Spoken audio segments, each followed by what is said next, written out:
event. It's a community event. So thank you for coming, first of all. Second, I hope you guys enjoyed Sullivan's. That's one of my favorite places, and they were very kind to me. Well, thank you for having me.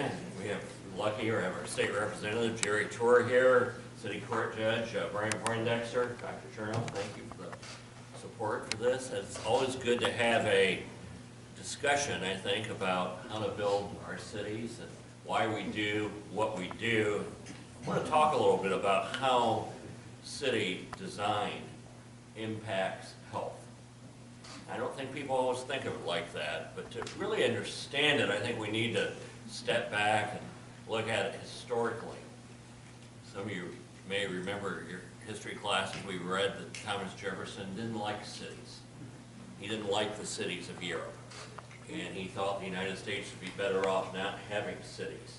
So I think it's important to look at cities through his eyes and try to determine why, at that point in our history, cities were pretty bad places. Start with horses. They were filled with horses, carts. You know how much manure a horse puts out a day? 22 pounds, I read. So add a couple thousand horses to Ridge Lane Road and Main Street, and think about before we had modern street cleaners, how that would feel, you know. So living out in the country kind of was a nicer place, you know, small towns. Then talk about water supply. It was still wells, and you didn't have good sanitation, horses, but other things. And as well, you had all sorts of waterborne diseases, cholera, yellow fever, things that killed people. Washington, D.C. in 1793, when George Washington had just moved there, they were building the Capitol, they lost 10% of their population in 3 months to yellow fever. This was typical in cities because disease would spread, free antibiotics. Think about it, we didn't invent antibiotics until the late 1930s. They were used during World War II only for our troops. And it really wasn't until after the war that we learned how to mass produce antibiotics so they were available for the general population. So we were still in a situation where there was crowding and disease. It could be very, very bad for people. So add to the cities, you had butchers in cities, and so they would take the animals they were butchering, they'd drain the blood into the streets, add that to what the horses had already deposited there. You had stagnant pools of water sometimes sitting there. You had private sanitation. Some of the poor areas of our cities, you'd have 20 families sharing one outhouse. You did not have sewer systems in most of our cities. And you're trying to have a bunch of wells for safe water. That's why people drank so much beer back in the old days. I think they knew it was safer than water. You had a lot of overcrowding, especially from the time 1929, the Depression up through the end of World War II. Between the Depression and the war, we didn't have much building. We had lots of immigration. And so people were very crowded in our cities as well. And we think the air quality was bad today. It was much worse. You had a lot of people burning wood. You had factories without any filters, just polluting at will in the last part of the 19th century, the early part of the 20th century. And so you had a lot of airborne diseases as well in our cities. So you had industrial pollution. And so what happened was that to try to avoid some of these worst impacts, we came up with a system called zoning. There's a famous case, the Cleveland suburb of Euclid, Ohio. I think 1923, 1924, it was decided by the Supreme Court. It was really established the ability of local government to zone. And what they would say is all the noxious factories had to be over here, and all the neighborhoods had to be over here, stores over here. And that seemed to make a lot of sense in those days when you had factories that were polluting at will and the fumes were dangerous and so on. And so we started a system of zoning and separating uses. That was also about the time that the automobile came along. And we quit building our neighborhoods so that you could walk places you needed to go. We made it so that you had to drive pretty much everywhere you needed to go. And we all know that's not good for health. I saw a statistic the other day. If you only walk 10 blocks a day, which is about a mile, obesity will go down by almost 50% in this country. And so to the extent that we can design our new cities so that people can walk where they need to go, we've eliminated a huge problem. But we have designed, anybody ever go for a manic walk past the Walmart parking lot? But yet, you go down to Main Street in Carmel, or New Monon Boulevard, or the city center area, or the Monon Trail, those are nice walks. So that's what we're trying to do here, to design our city. A Wonderful Life with Jimmy Stewart. And that really has all these themes in there. You know, you got the bad landlord, Potter, you know, that rents to people, they don't have any ownership.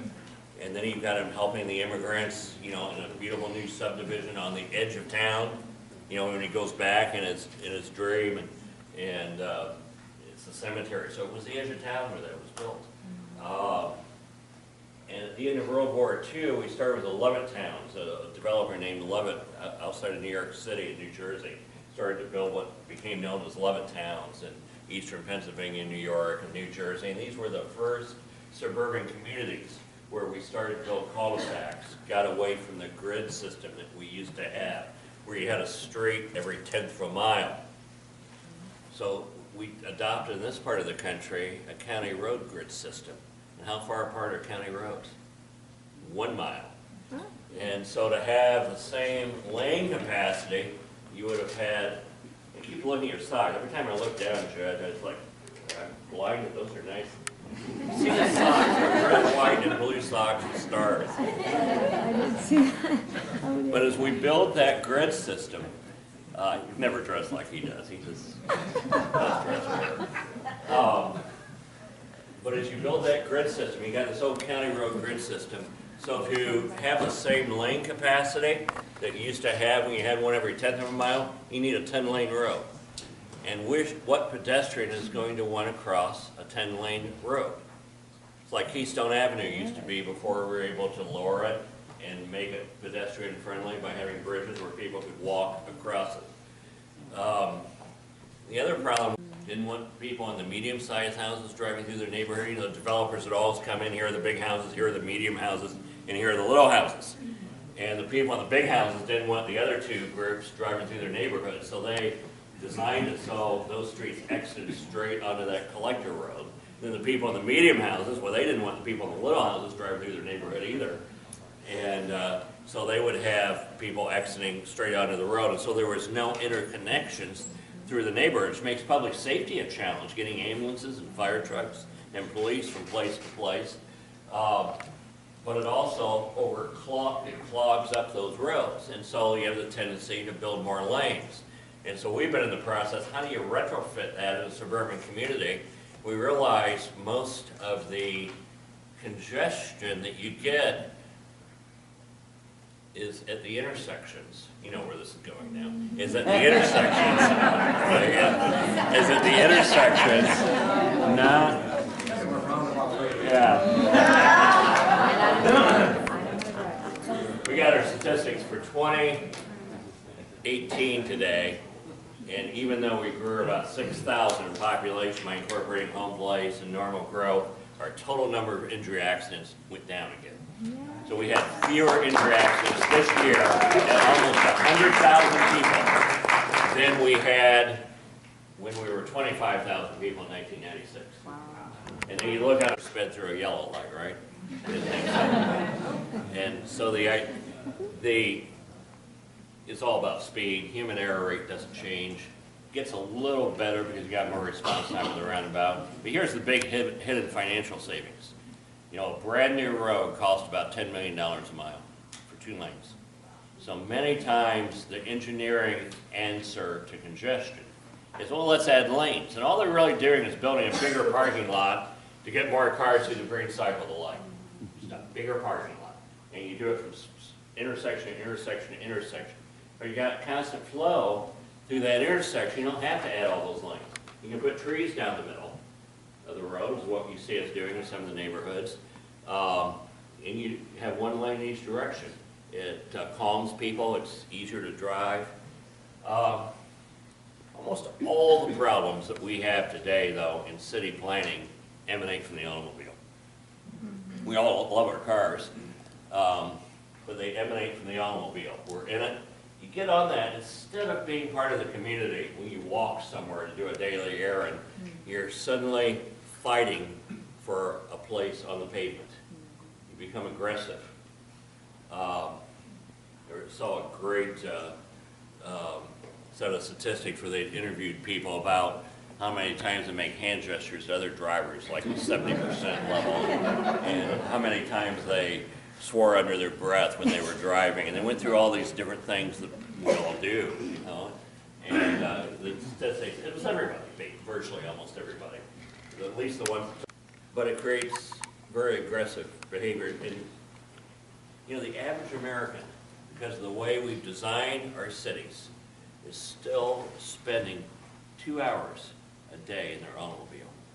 And that's the average. Is that healthy?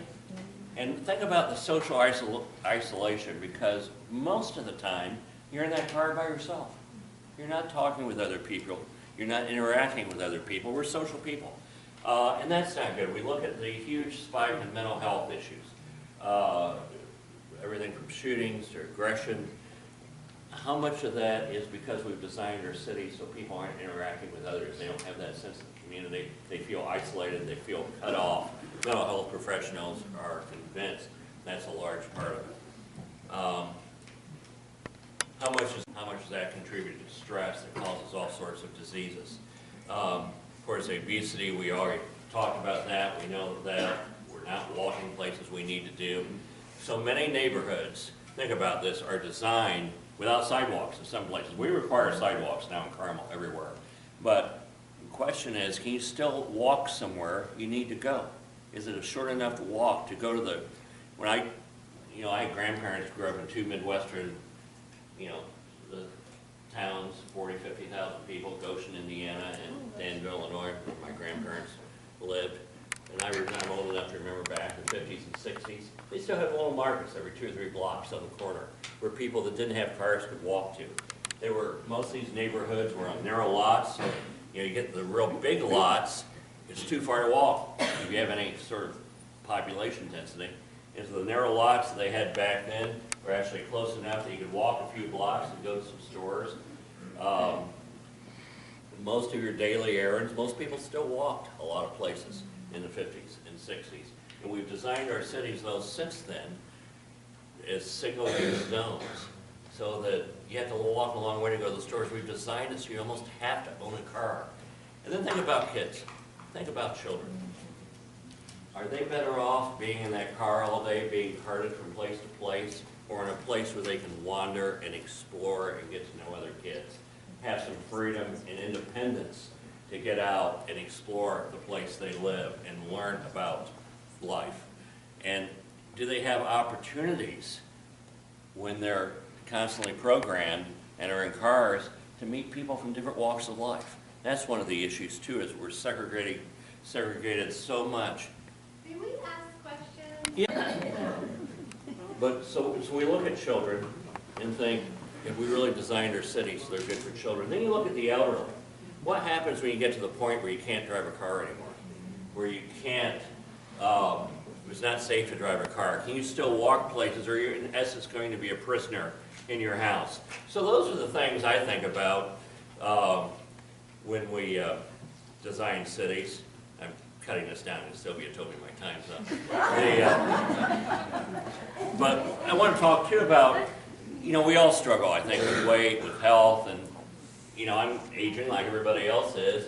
So I've worked hard. I try to swim in the summer, try to do winter sports in the winter, try to watch what you eat and how much you exercise. But it would be so much easier if we designed our city so that just happened as part of daily life. So that's what we're trying to do in the center part of Carmel. Okay, so we're going to do questions now. Good weather. I'm kind of a wimp when bad weather, I suppose, but I try to ride to some meetings time to time. Try to walk to some meetings, and I can do that close enough to the downtown area. the summer I swim.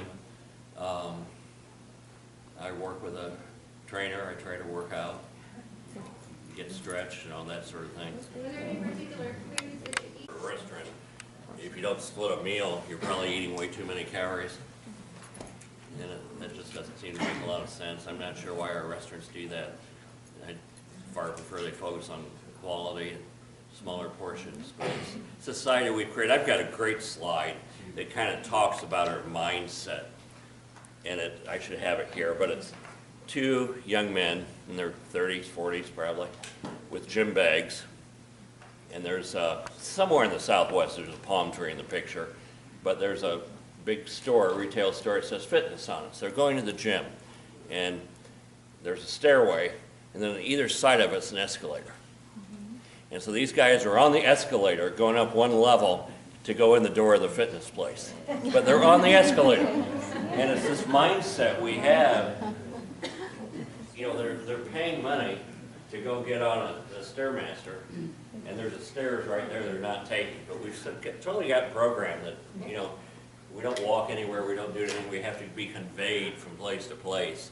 I think we can design our cities better. I really think we can focus on much better design, so at least people have the option to live in an area where they can walk to basically everything they need to do in their city and drive less. And if we're able to design our cities so that the average person isn't spending 2 hours a day in their car, and even if they drive, they're driving short distances, we've made great improvement in the quality of lives of the people that live in those cities. Density for it to work. I don't want to put something in and then not have it work because we don't have the density.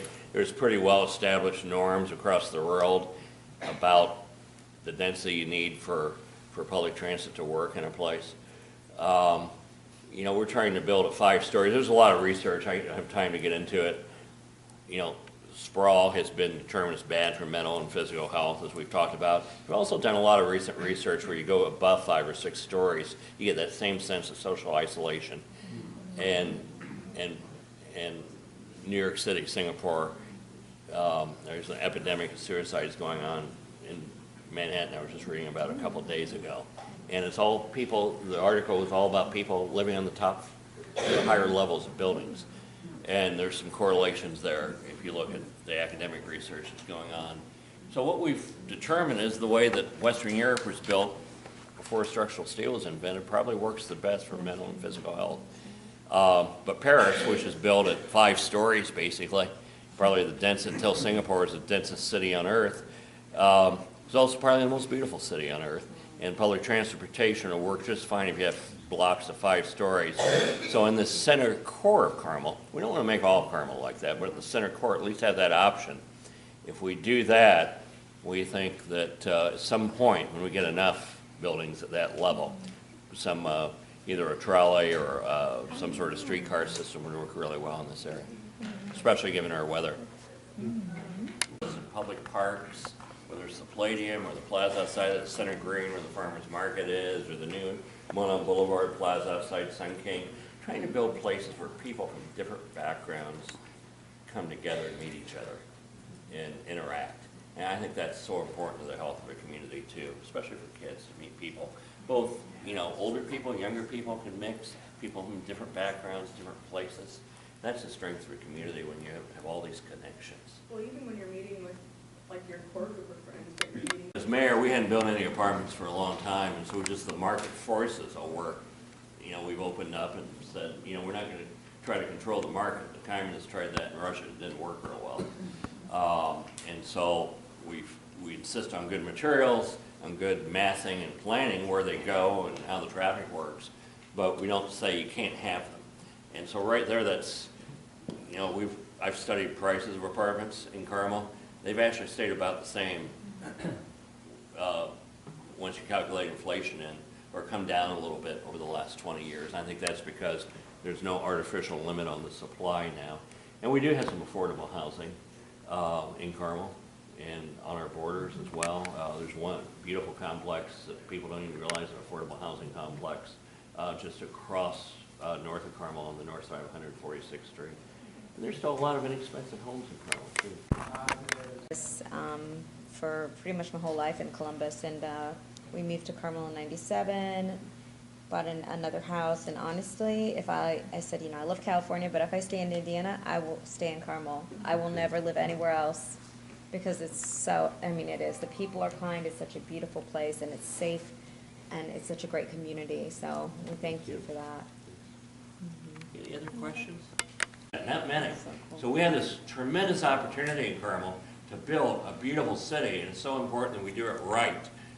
And it's happening right now. So that's kind of the way I look at it, and that's the key ingredient to our economic development strategy. He's the best. I am so proud to live here, and thank you so much for coming tonight. Thanks again. So when the time comes for voting, you guys know what to do.